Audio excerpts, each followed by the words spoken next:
Baiklah hadirin, Assalamualaikum warahmatullahi wabarakatuh. Bismillahirrahmanirrahim. Alhamdulillahirabbil alamin wa bihi nasta'inu ala umuri dunya waddin. Wassalatu wassalamu ala asrafil anbiya wal mursalin sayyidina wa maulana Muhammadin wa ala alihi wa ashabihi wa man tabi'ahum bi ihsanin ila yaumiddin. Amma ba'du, qala Allah ta'ala fi kitabil karim, a'udzubillahi minasyaitonir rajim. Wa ita'addana rabbukum la in syakartum la azidannakum wa la in kafartum inna adzabi lasyadid. Wa qala a'udzubillahi minasyaitonir rajim. Insyaallah matur suwun. Niki nek saged gedhekan malih mboten napa-napa. Matur suwun nggih. Bismillahirrahmanirrahim. Yarfa'illahu alladhina amanu minkum walladhina utul ilma darajat.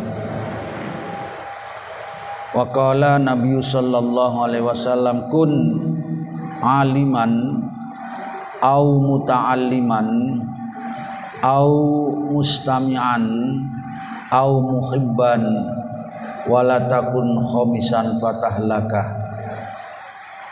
Sadaqallahul adzim wa sadaqa nabiyul karim. Hadirin kaum muslimin, Bapak Ibu, puji syukur kita haturkan kehadirat Allah. Alhamdulillah kita adalah orang-orang yang dipilih oleh Allah untuk bisa istiqomah dalam berjamaah sekaligus dalam bermajelis taklim. Ini hadirin yang dirahmati Allah, kalau saja dikelihatan kebaikannya, pahalanya, pasti tidak akan ada yang ogah-ogahan, akan berlomba-lomba, akan rebutan tempat. Seperti sebuah hadis menerangkan, kata Nabi, kalau saja manusia itu dikelihatan pahalanya berjamaah, salat berjamaah itu loh, pahalanya dikelihatan, maka orang akan berlomba-lomba, berebut-rebutan untuk mencari tempat yang paling depan, terutama di belakangnya imam. Ini umpama dikelihatan, sehingga orang akan minta diundi untuk bisa menempati tempat yang paling depan itu. Cuma hadirin, kebaikan akhirat itu memang salah satu maknanya untuk menguji kita, diuji, tidak diketokno sik. Bagaimana dengan kebaikan dan pahala yang tidak dikelihatan? Apakah orang-orang yakin itu ada dan nanti akan dia dapatkan? Maka inilah yang terjadi. Nggih, ana sing sregep kaya panjenengan sedaya. Ana sing kadang-kadang, ana sing gak belas. Nah, hadirin yang dirahmati Allah taala, kita bisa seperti ini adalah atas kehendak dan atas qadarullah subhanahu wa ta'ala. Maka sekali lagi wajib kita syukuri. Dengan syukur itu insya Allah akan ditambah kebaikan ini oleh Allah, dilipat gandakan kebaikannya, dan mudah-mudahan kita hanya ingin lantaran ini nanti saatnya kita kembali ke hadirat Allah dibarengi husnul khotimah. Hadirin yang dirahmati Allah taala, saya itu terus terang sejak dulu sebetulnya, tapi lebih-lebih setelah ditinggal istri saya itu selalu membayangkan kematian. Betul, saya selalu membayangkan kematian. Bahkan kadang-kadang menikmati dunia ini hambar. Nggih, hambar pokoknya wis ben pokoke iso mangan, iso istirahat, iso ibadah tok. Kadang-kadang ya namanya manusia punya keinginan, misalnya mobilnya ganti yang baru, yang bagus, rumahnya digini gitu kan ya, namanya manusia. Tapi kadang-kadang ya buat apa sih? Istri saya itu loh ninggali tinggalan banyak, mati ra nggawa apa-apa. Artinya apa yang kita perjuangkan, bahkan kita perebutkan mati-matian ini, nggih, kalau kita tidak buat kebaikan ketika kita masih bisa ini, nanti kita akan nyesel, rugi. Apalagi ketika kita berupaya keras berjihad untuk mencari materi yang sebanyak-banyaknya itu, direwangi napa direwangi niku? Nggih, direwangi ninggalno ibadah. Celaka itu, celaka ya. Kalau dia nanti masih bisa taubat kemudian mencari akhirat yang banyak, lah kalau enggak sik lagi gedung-gedune cari materi, cari dunia, rung sempet ibadahnya banyak yang ditinggalkan, terus mati bondone wis gak digawa, ibadah ya rung nglakoni, uripane apa hasilnya? Hidup ini bolak-balik dikatakan oleh Nabi, wah, hidup ini sementara. Nanti ketemu kita. Ada riwayat, insya Allah malam ini nanti sampai insya Allah. Satu saat Nabi itu sare, napa sare ini? Tidur, malah tilem, tedung, sleeping. Nah, begitu bangun tidur, gegernya ini ngecap, hadirin, ngecap. Namanya kloso, tikar dari daunnya kurma itu loh, ngecat. Sahabat itu melihat, karena ya begitu bangun beliau masih belum pakai baju, sudah kedahuluan ditemui sahabat. Jadi sahabat ada yang ngerti ya, yang lihat gegering ngecap kloso.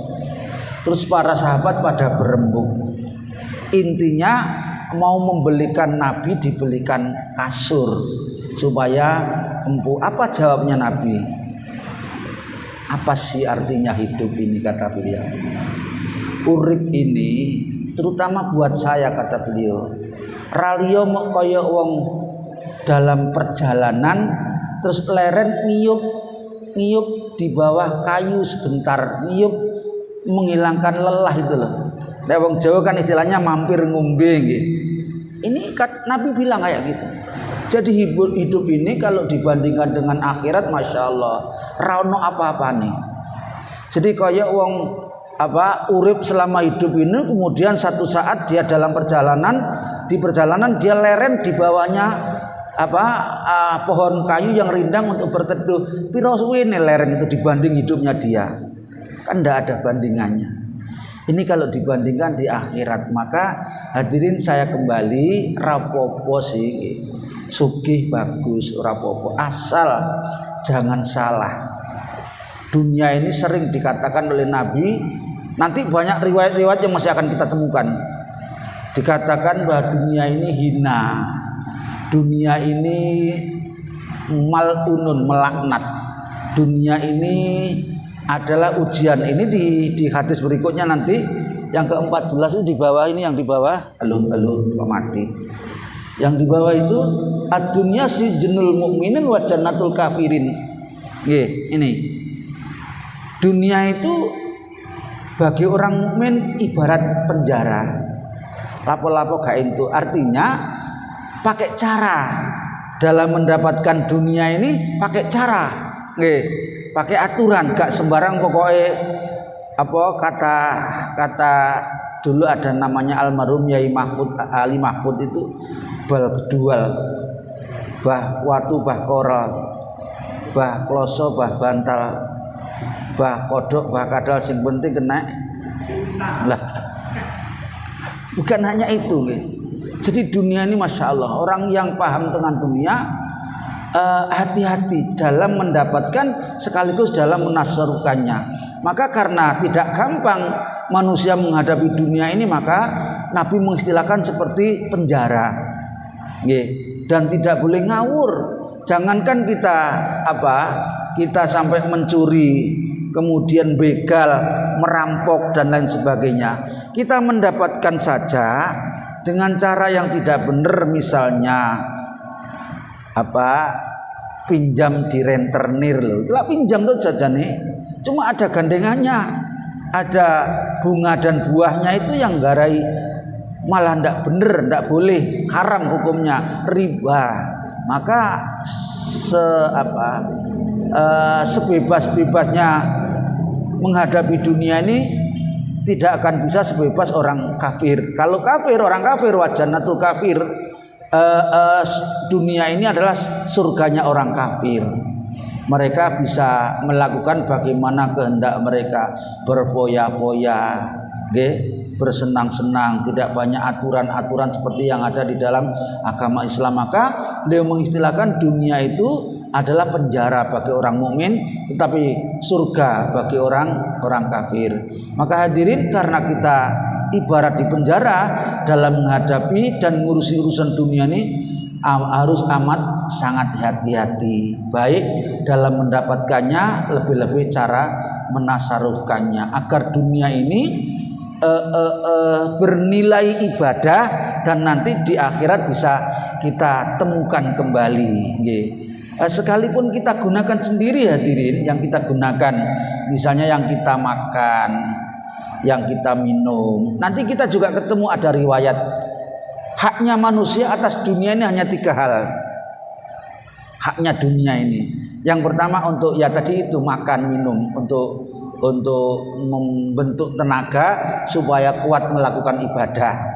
Yang pertama, nenek wong Jawa ngomong sandang papan pangan gitu. Ini diambil dari hadis. Jadi sandang, pangan, papan gitu. Akhirnya yang saya temukan cuma 3 itu, sandang, pangan, papan. Ini haknya manusia, di hadisnya ternyata ada. Jadi manusia untuk makan ini punya hak, tapi tidak boleh ngawur, harus pakai aturan sesuai yang digariskan oleh agama. Sudah mencarinya pakai aturan, tinggal menikmati kalau ada aturannya. Jangan makan sak kena dewi, makanlah ketika sudah lapar dan berhenti sebelum terlalu kenyang, kemudian menggunakan tangan kanan, kemudian pakai berdoa, kemudian tidak banyak aturannya. Makanya dikatakan penjara, dunianya bagi mukmin penjara.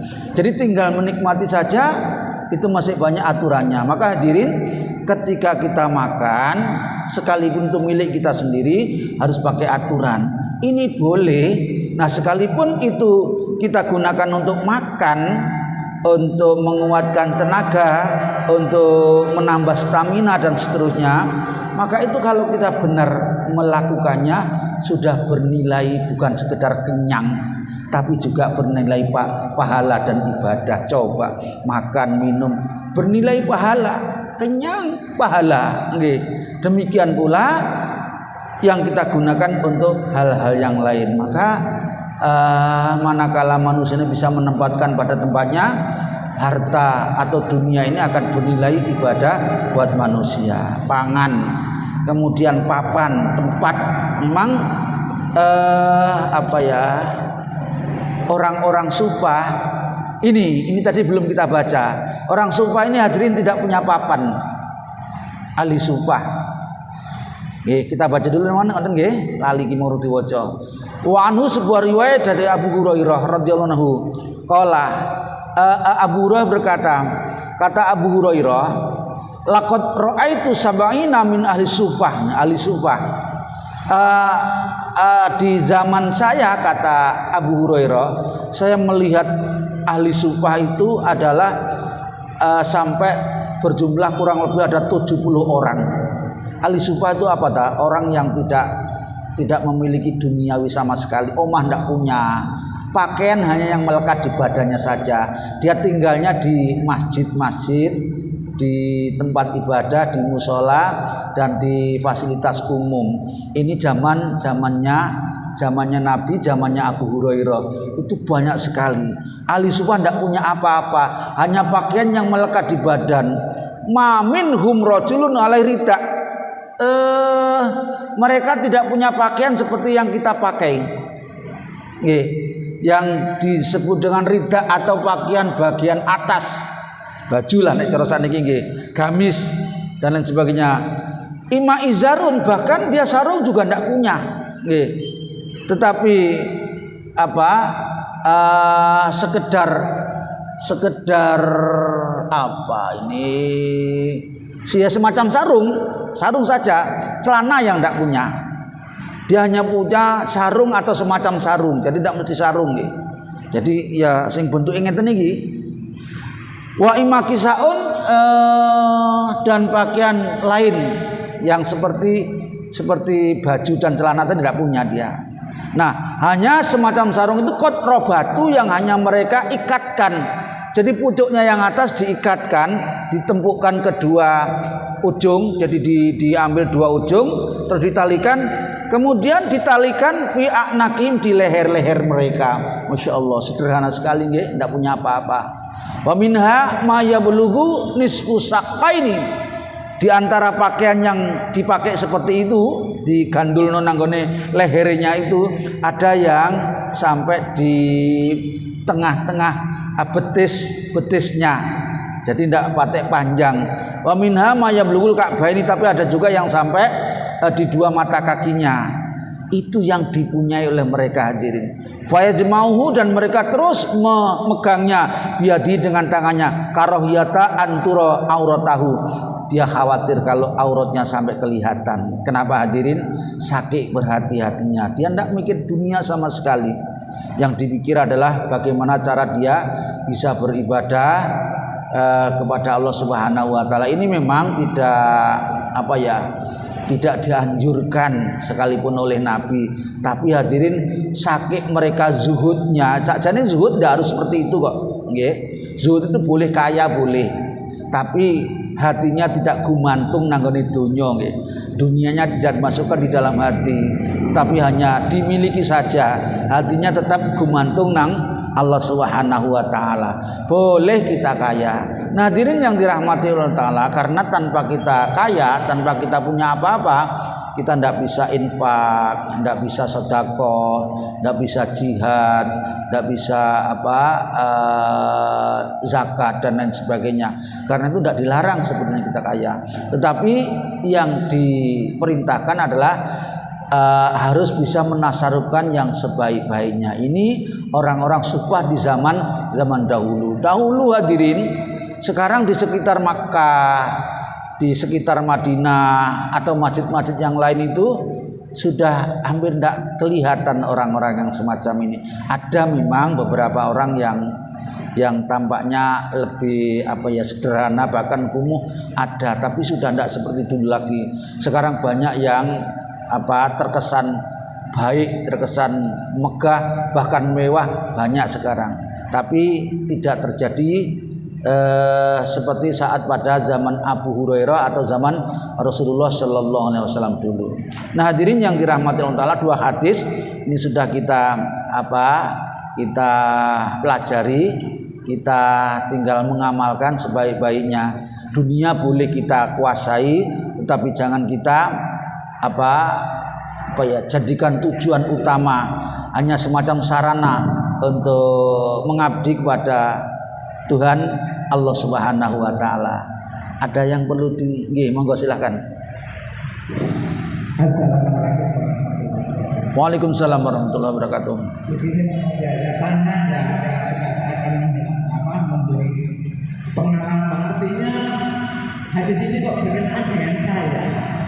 Begini Pak, saya dulu masih muda, oleh orang tua saya itu diberi saran begini, nyambut gawe koyo-koyo begitu. Sing sak madya. Akhirnya namanya orang ya, siapa yang tidak seperti yang diceritakan Pak, namanya ingin enak, ingin kaya, gawe. Begini, ini pengalaman yang saya alami, ya maaf ya menceritakan, nyatanya sampai sekarang ini terjadi pada saya. Dulu saya itu bekerja sesuai dengan perintah orang tua saya yang butuh gawe sekolah sing gampang golek pegawaian. Nyatanya saya sekolah karena menurut orang tua sekolah tukang SD. Saya tidak pernah sekolah SMP. Sekolah SD terus jadi tukang setelah lulus 3 tahun sudah ditawari bekerja.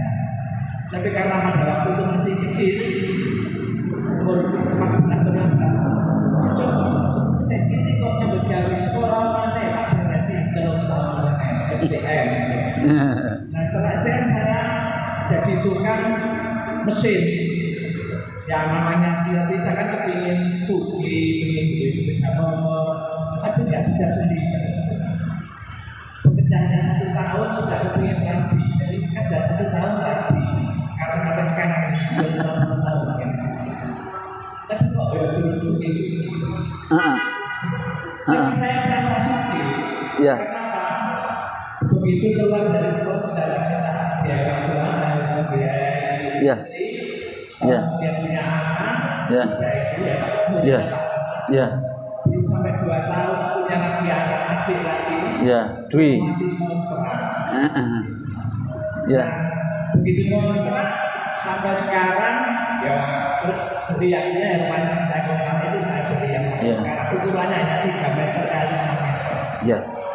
Terus pada waktu kerja di pabrik karena nggak ada peningkatan, disuruh sekolah lagi sama istri saya. Pak, kalau sampai aku sekolah itu saya jadi guru, itu saya jadi soge, jadi kepala sekolah. Sampai sekolah mana ya? Sudah umur 40 suruh sekolah lagi. Hampir 40. Sekolah lagi ya, alhamdulillah ya, lulus lagi. Lulus kemudian diterima jadi guru. Kita ditaik di tempat sekolah gue mobil. Nyatanya ya sampai sekarang belum punya mobil. Nah, tapi saya senang diterima jadi guru itu senang. Walaupun bayar gajinya sedikit, tapi renyah. Sampai disuruh pinjam. Om apa bu pinggir nilai apa? Boleh utang-utang, boleh. Wajar nilai utang itu kepikiran. Tapi seumurnya nak boleh tak lewati. Saudara-saudara sama ya kita tidak menyalahkan. Utang itu tolong. Masa oma di pinggirin. Ya sampai sekarang tuh bayinya ikan kan ya di pinggirin. Ya sudah tahu di pinggirin. Ya ukurannya ya seperti yang itu. Ya itulah itu yang saya maksud sampai sekarang ini saya dipahit oleh saudaranya istri saya. Karena semua saudaranya istri saya itu pernah ikut saya. Mertua itu ketika saya menikah, berapa tahun mertua sudah menikah, sudah cerita ya. Orang tua istri saya meninggal, nah 3 anak itu ikut saya. Ya di rumah itu sampai sekolah, menikah, keluar, menikah.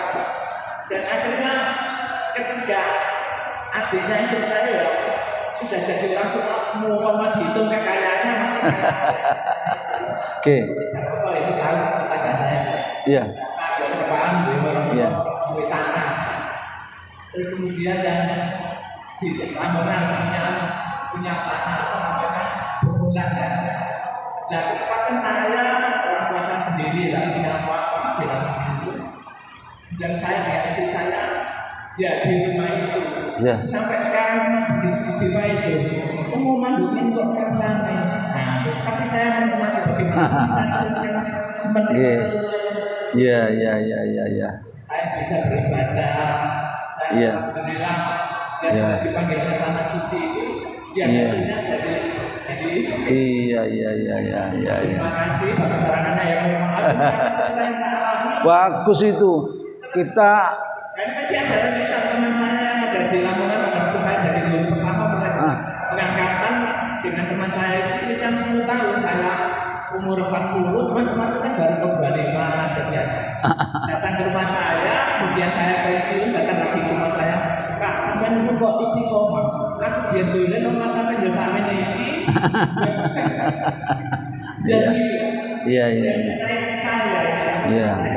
saya bercerita itu. Apa yang saya lakukan ini apa betul? Jadi aku Iya. Iya.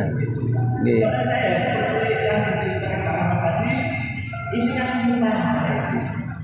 Ya kan jadi beliau. Iya. Saya nanti di sana. Iya. Tapi saya menjawab, ini siapa ya dunia lain? Doakan aja ya. Karena dunia ini saya tanya, saya begitu jawaban.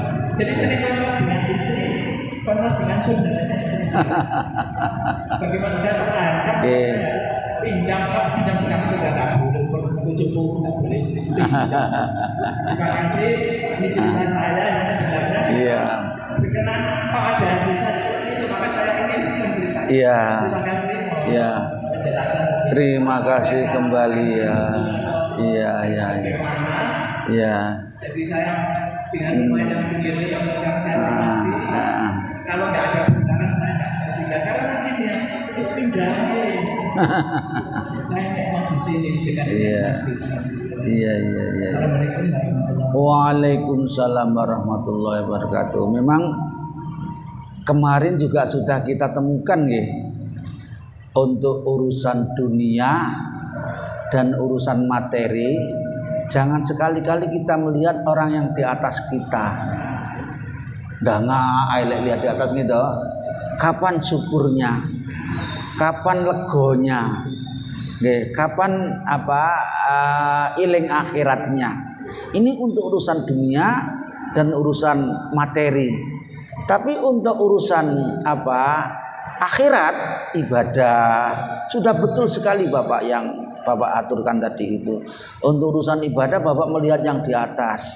Kenapa si A itu bisa selalu berjamaah? Kenapa si A itu bisa melaksanakan ibadah haji, umroh dan lain sebagainya? Nah, ini untuk urusan akhlak, untuk urusan ibadah, lihatlah orang yang di atasnya. Jangan dibalik, jangan dibalik. Kalau dibalik kita tidak pernah legowo, tidak pernah merasa puas, tidak pernah dengkluk. Nah, orang Jawa itu dari dulu sudah pernah saya dengar nasihatnya. Termasuk kakek nenek saya itu, dia urip kaya uripe pari. Pari ku lek pari sing genah, pari sing apik, pari sing mentes, niku lek mundak tuwa mundak dengkluk. Nggih, gak ana pari mundak jengkar itu tandane kosong, gak ana isine. Nah, menungso nggih ngoten, kita harus menjadi pari, kita harus melihat urusan ibadah ini ya yang di atas kita sehingga kita bisa dengkluk. Nah, kalau saya perhatikan Pak Haji Mujiono, kebaikan yang panjenengan aturkan sudah banyak, betul itu. Panjenengan bisa misalnya menolong family-familinya, menyekolahkan dan segala macam. Ini kalau diketokno pahalanya masalah luar biasa. Nggih. Kita jangankan memberi, mengajarkan satu kalimat saja itu kalau diamalkan oleh yang kita ajari nanti kita kebagian kebaikannya.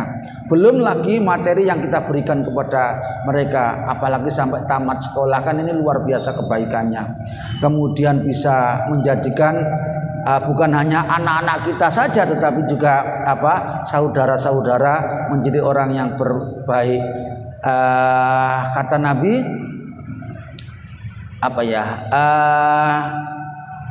orang yang paling baik itu orang yang paling banyak manfaatnya untuk orang lain. Nah, ini ada hadisnya. Insya Allah nanti ketemu ya. Nah, oleh karena itu kewajiban kita adalah bersyukur dan bersabar. Ada sebuah riwayat yang disampaikan beliau, ajabal li amril mukmin. Urusannya orang mukmin selalu menakjubkan. Mukmin yang betul, dia kalau ditimpa musibah, kesusahan, kekurangan, dia selalu sabar, gak pernah mengeluh, sabar. Inilah garis, inilah ketentuan Allah, ini yang terbaik menurut Allah Subhanahu wa taala. Ini orang yang mukmin yang betul. Jadi kalau merasa ada yang kurang banyak, kurang baik, itu dia sabar. Ini adalah yang terbaik menurut Allah Subhanahu wa taala. Tetapi kalau dia mendapatkan kenikmatan, kebaikan, selalu bersyukur. Maka Nabi sendiri yang mengatakan mengherankan, menakjubkan urusan orang-orang mukmin itu. Kalau dia diuji dia sabar, kalau dia diberi nikmat dia bersyukur. Maka mari kita istiqomah seperti yang Bapak aturkan tadi itu, istiqomah dengan sabar dan banyak bersyukur. Kenapa? dengan bersyukur itu Allah akan senantiasa menyayangi, menyintai dan menambah kebaikan orang-orang yang selalu bersyukur. Bisa ditingkatkan yang lebih baik dan lebih banyak lagi. Terima kasih kembali Bapak. Antum nggih? Sudah, kita lanjut. Nggih. Baik, yang ke-15. Ini ya memang bab zuhud itu isinya nasihat hati nggih. Membuat kita semakin legowo atas ginarisnya Allah Subhanahu wa taala. Karena ada sebuah riwayat yang mengatakan amalan yang paling baik itu adalah menerima kodok keputusan Allah Subhanahu wa taala. Dan di garis kayak apapun dia tidak pernah ngersulo, tidak pernah grundel, tidak pernah gremeng, selalu legowo, bahkan ditingkatkan dengan bersyukur. Inilah orang yang baik. Sebuah riwayat dari Ibnu Umar, anaknya Pak Umar, kala dia berkata, Ibnu Umar, akhadha Rasulullah sallallahu alaihi wasallam bimangkibi. Suatu ketika Rasul memegang pundak atau bahuku, kata Ibnu Umar ini. Ini masih semacam anak-anak atau remaja lah Ibnu Umar ini. Faqala, kemudian beliau bersabda, kata Ibnu Umar, Nabi sambil memegang pundaknya Ibnu Umar, kemudian bersabda, kata Nabi, kun enak, jadilah kau fit dunia ini ka'annaka gharibun, seperti orang asing. Kalau kita di negara orang lain, kita akan serba hati-hati, hati-hati dalam bersikap, dalam berbuat, dalam berucap. Gak wani sak kena dhewe. Takut kalau tidak disukai oleh yang punya daerah, yang punya negara. Takut kalau nanti menyinggung perasaan. Takut nanti kalau menentang aturan. Jadi jadilah seperti orang yang asing. Ketika kamu di negeri asing, ketika kita di Mekah misalnya, di Madinah, kita kan tidak berani berbuat seperti yang sering kita lakukan di negeri kita, sak kena dhewe. Di sana tidak berani, hati-hati. Ke toko atau ke mana lah, pokoknya selalu hati-hati. Maka Nabi bilang, jadilah kau seperti orang asing, gharib, au abiru sabil, atau orang yang dalam pengembaraan, orang yang mengembara, orang yang musafir, orang yang dalam perjalanan atau bepergian itu hati-hati sekali, terutama di dalam urusan sangu, supaya tidak kehabisan sangu ketika dia dalam perjalanan itu, supaya dia juga tidak tersesat dan seterusnya.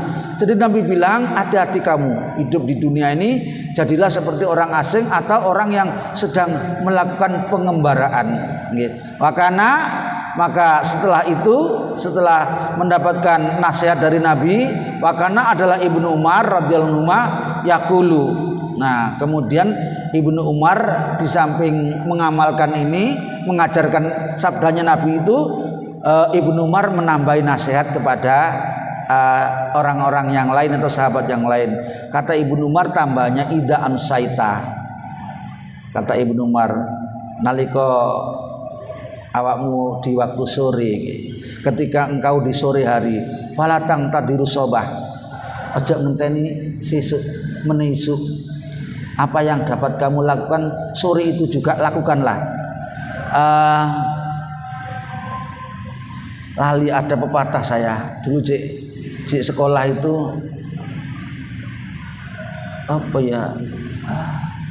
ya isinya seperti ini, lakukanlah apa yang dapat kau lakukan hari ini, jangan menunggu esok hari.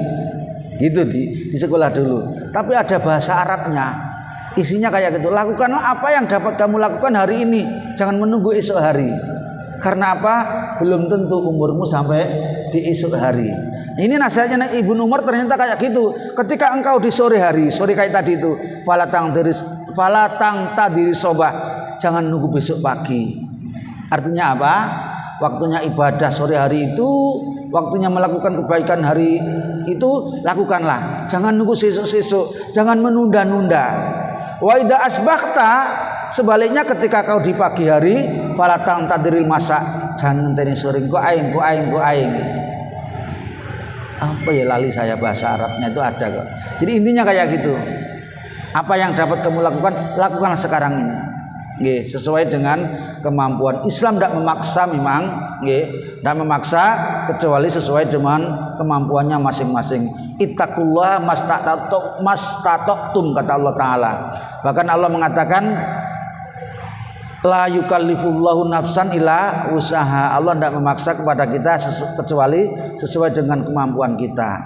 Maka kita lanjutkan ini nasihatnya Ibnu Umar, wa khudh min sihatika. Nggih. Manfaatlah sehatmu lima rodika sebelum datang sakitmu. Mumpung kita masih bisa, karena masih sehat, lakukanlah nggih apa saja. Wa min hayatika limautika, lakukanlah apa saja yang dapat kamu lakukan sebelum datang kematianmu. Ini nanti ketemu di hadis yang lain, ada 5 kesempatan sebelum datangnya 5 kesempitan. Lakukan agar kamu tidak menjadi orang yang mengalami penyesalan. Mudah-mudahan kita bisa mengamalkan apa yang dinasihatkan oleh Rasul dan oleh Ibnu Umar ini. Riwayat oleh Imam Bukhari. Mudah-mudahan banyak membawa manfaat. Baik, yang ke-16.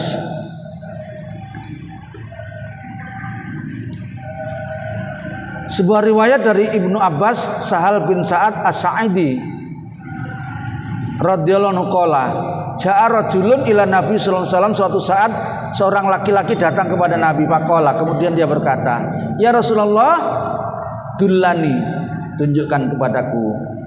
Kata laki-laki itu, ini perlu ditiru juga hadirin. Dullani, tunjukkan Rasul kepadaku ala amalin, atas satu amalan, idza amiltuhu ahabbani Allah wa ahabbani nas.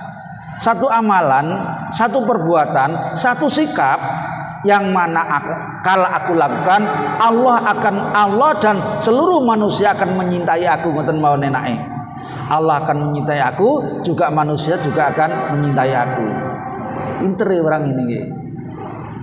Jaluk nasihat pendek nggih. Gak neko-neko, gak dawa-dawa, gak macem-macem. Tapi lek tak kerjakno nggih, Allah akan menyintai aku, juga para manusia juga akan menyintai aku. Pinter nggih. Nasihatnya gampang yuan, tapi angel dilakoni. Katanya Nabi, izhad fid dunya. Nggih, zuhudlah kamu di dunia. Memang zuhud ini asal maknanya dia tidak memerlukan dunia ini kecuali hanya sebatas untuk sanggung ibadah. Nggih. Cuma orang sekarang ini sanggungnya ibadah itu enggak titik nggih saniki. Nek mbiyen pokoke iso mangan, iso minum, istirahat, nggih, punya pakaian wis cukup sudah. Sekarang perlu perlu infak, perlu mengadakan kebaikan-kebaikan seperti tempat ibadah dan sebagainya. Maka tidak apa-apa, zuhud tidak harus miskin kok. Memang zuhud itu boleh kaya asal kekayaan itu tidak di dalam hatinya. Hatinya selalu gumantung dengan hartanda. Memang dia miliki, tapi itu hanya dimiliki dan semuanya digunakan untuk mengabdi kepada Allah Ta'ala. Maka kata Nabi, kalau kau ingin dicintai oleh Allah, zuhudlah terhadap dunia. Nggih, ngalap dunia sak cukupe. Nggih, akeh oleh memang kalau memang butuh banyak untuk kecukupan itu. Misalnya sekarang ini banyak orang-orang yang melakukan kebaikan dengan sosial. Ada yang mendirikan rumah makan gratis. Ada loh nggih. Kalau kita banyak membuka di YouTube itu, rupanya banyak orang yang mulanya dia tidak bisa, tapi karena sesungguh-sungguhnya dia upayakan menjadi bisa, mengadakan penginapan gratis, masya Allah. Bahkan hadirin sekarang banyak lembaga ibadah, rumah-rumah ibadah, masjid-masjid itu yang bukan sekedar digunakan untuk tempat ritual ibadah, tapi juga untuk menyantuni anak-anak yatim, fakir miskin, bahkan mengadakan jamuan tiap waktu sholat. Di Makassar itu ada satu masjid, setiap habis sholat dijamu jamaahnya, masya Allah, luar biasa. Bisa ini kita tiru kalau kita bisa mengumpulkan dananya. Jadi kata Nabi, zuhudlah kamu terhadap dunia, kamu akan dicintai oleh Allah Ta'ala. Wazhad, dan zuhudlah bima indan nasi yuhibbukan nas. Dan kamu jangan rakus Kamu jangan hidup semaunya sendiri, tapi pikirkanlah orang lain, maka kamu akan dicintai oleh manusia. Jadi kalau kepengen dicintai oleh Allah, juga dicintai oleh sesama manusia, zuhudlah terhadap Allah Ta'ala dan zuhud kepada sesama manusia. Caranya ya kayak ini tadi. Sekali lagi ini saya katakan gampang diucapkan, tapi kayaknya tidak terlalu gampang untuk diamalkan. Ngerti nggih? Lanjut atau masih ada yang perlu lanjut? Nggih. Baik.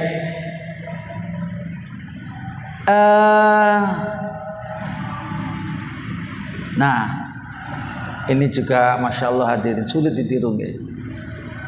Sebuah riwayat dari Imam Nu'man, sahabat Nu'man bin Bashir radhiyallahu anhu qala, Dakara Umar ibnu Khattab, kata sahabat Nu'man, Umar bin Khattab itu pernah berkata, kata sahabat Umar, bahwa Rasul itu pernah mengalami suatu ketika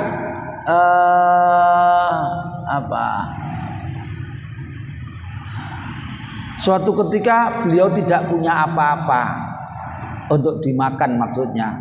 Faqala, kemudian Umar mengatakan, bahkan laqad ra'aitu Rasulullah sallallahu alaihi wasallam, aku pernah melihat nggih, yadilu, beliau itu melipat perutnya.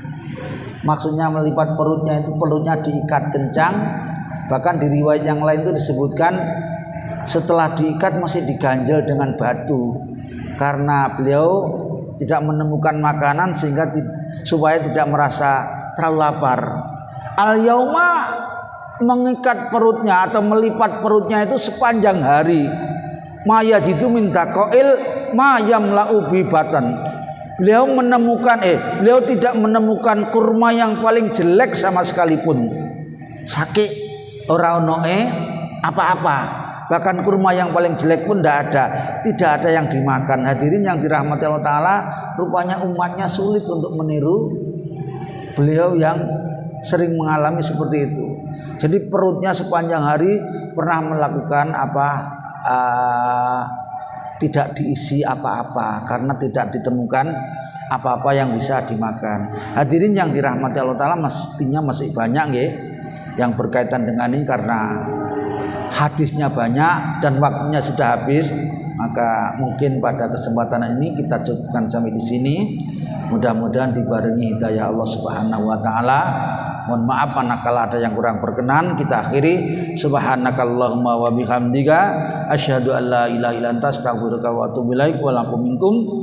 Wassalamualaikum warahmatullahi wabarakatuh.